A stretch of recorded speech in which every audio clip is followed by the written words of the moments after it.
Dungeon Masters of Reddit, what are the dumbest and or funniest things your players rolled nat 20s on? Party members came across an altar of a celestial being, practically an abyssal demigod, that was hostile the moment the party tried to activate the altar. I roll to fuck it. Excuse me?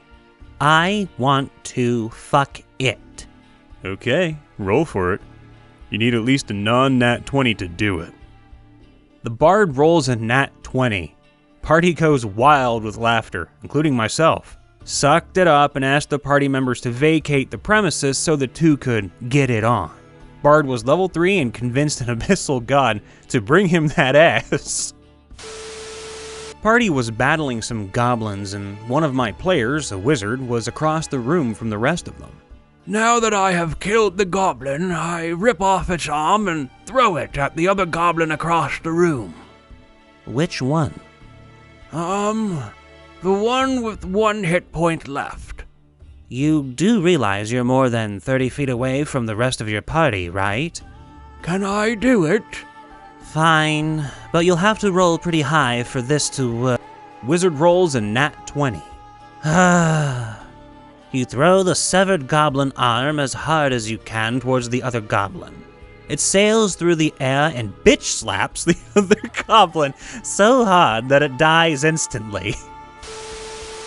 You see a man standing in the middle of the room. He's wearing baby seal leather boots, has a spell book made of human baby flesh, horns, pure black eyes, and is dressed in all black. He's ancient.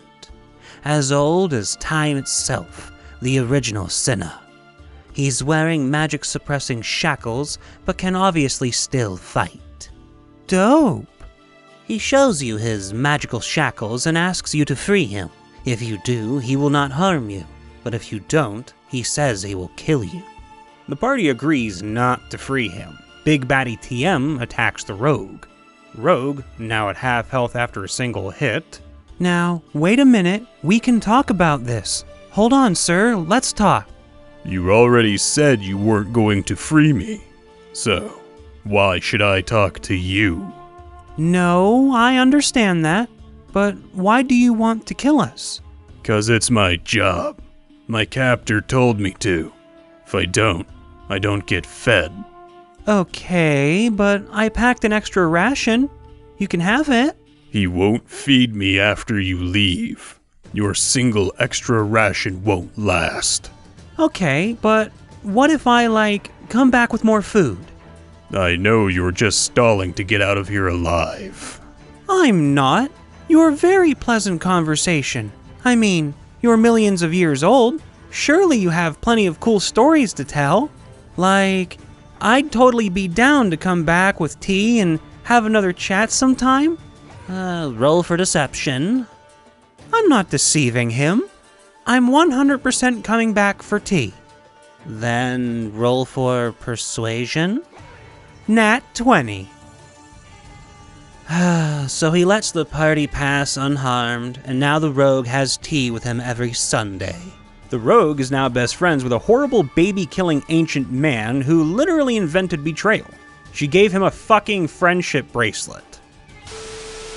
I rolled a nat 20 twice for how attractive I was, so the DM gave me a permanent +2 to charisma. Nat 20 perception to see if they could notice the outline of an NPC's penis. I had a magical ring explode after a battle that would have killed the party, so my cleric asked if he could make a shithouse luck roll to absorb it all. He got a 20. I sat in stunned silence for 2 minutes before I figured out what to do. While I was never a DM personally, I did work with a DM who purchased a really nice set of matte black dice once, and then filled in the number imprints with a fire engine red crayon. He ended up calling them demon dice. First time he used them in a campaign, there was a battle, and he rolled off a 20, so instant hit. The thing is, it was a Vorpal weapon, so off with the head. But he rolled for damage anyway and got another 20. Basically the joke, as the strike was so powerful, the weapon even decapitated the soul of the victim. But then he rolled another 20. At that point, we all decided the species of the character killed had just been snuffed out of existence. No, they weren't loaded dice either. The guy just had insane luck and we all knew it. Not technically rolling a nat 20, but I was running a Pathfinder game for an all-goblin party.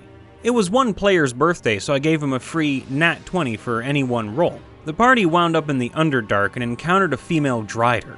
He rolled to seduce it and managed to roll a nat 20, which made me groan, but goblin parties are silly parties. He then goes quiet and the following exchange takes place. "Dude, you there? You succeeded. Drider lady wants your goblin D." DM, just how big is my goblin D? Goblin sized? Can I roll for penis size? I guess you... Oh, please tell me you're not... Roll nat 20 goblin dick! I have since rescinded my birthday nat 20 policy. I seduced a succubus. We're happily married now. And in a different system, my player once killed a chaos dragon with one hit using his fist. They found the Loch Ness Monster and told it to deep throat a tree. It worked. After rolling 2 consecutive nat 1s and letting weapons slip away, the ingenious rogue got a bone from a defeated skeleton to use as a weapon against another skeleton. Nat 20 and confirmed critical.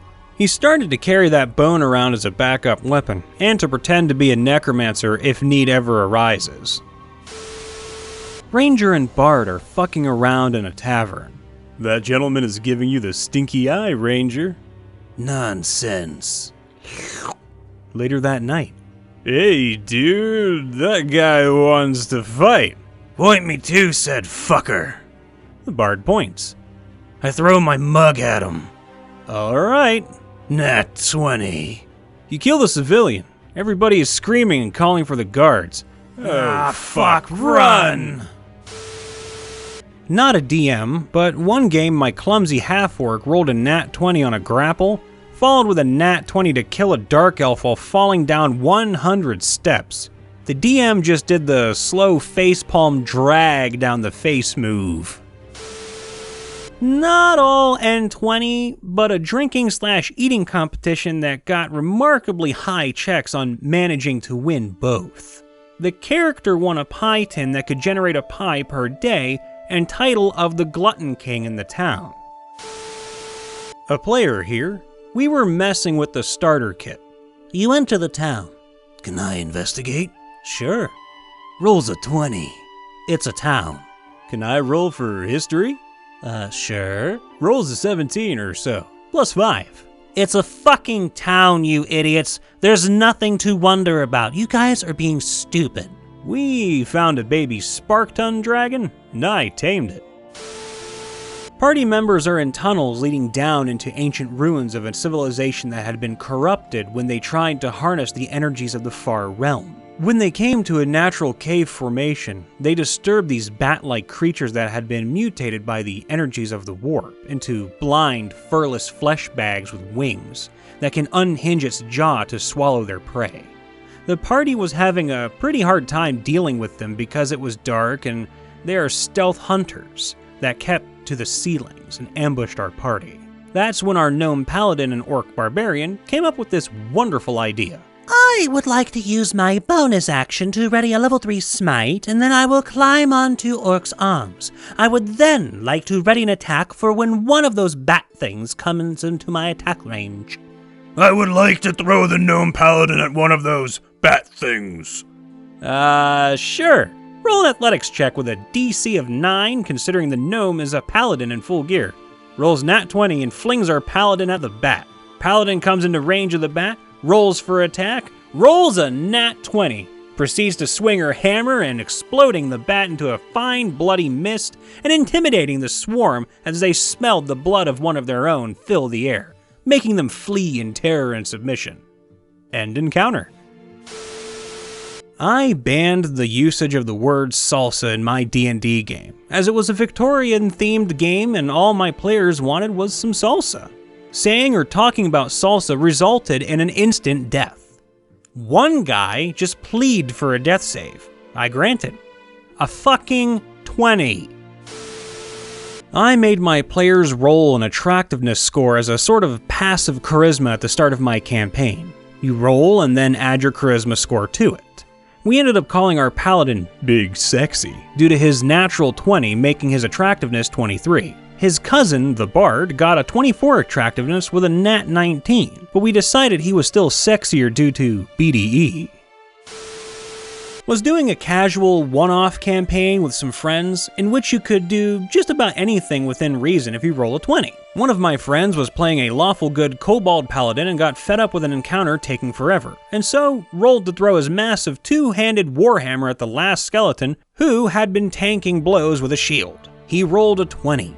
Best outcome I could think of was that the hammer spun in the air towards this poor skeleton and took his head off. This was insanely funny at the time, seeming my friends had been going at this one skeleton and doing very little thanks to poor rolls. But then, this tiny kobold chucks a hammer bigger than him at the skeleton and gets obliterated. My party was entering a dwarven mining cave and they could hear them singing a catchy tune down the shafts. Two of them asked if they could do a history check to know the words of the song. 2 nat 20s. So it turns out, their families were commissioned to write the song for the dwarves thousands of years ago and have passed down the melody through the ages. Everyone got drunk in instant positive faction with the dwarf miners. I got caught in a rug trap. I nat 20 a bluff check so the rug would think I was dead, so it let me go. My party kept hitting the rug with me rolled up. I would have died. The rug let me go. I played dead till the rug was destroyed. TLDR, the bard's bloody unconscious body passively inspires the monk to do awesome climbing. During a combat sesh designed as a game of capture the flag, the bard gets hit with a spell and goes down. The monk goes next. If the monk can get up on this high platform, they're one round away from winning. I tell the monk to roll an athletics check to override climbing speed, which wouldn't be enough to reach the top. The bard chimes in, "Ooh, I want to give the monk inspiration!" To which I say, "It's not your turn, and you're unconscious. You're rolling death saves." Playful argument and I relent, "Okay, if you can roll a nat 20 right now, I'll let you have retroactively done it." And yep, she does that. Oh my god. Okay, so after getting blasted with this spell that slashed all across your body, leaving you bleeding out and barely hanging on to life, your theatrical reflexes kick in. And ever the performer, you fall in such a way that your splayed form is especially pathetic. Monk, you look over at your fallen friend and are so moved by them laying there, barely holding on, that you feel a surge of energy welling up inside yourself. You have to get this platform and win this game. Monk beats the DC. You power up the stony side of this platform like a goddamn mountain goat on a mission.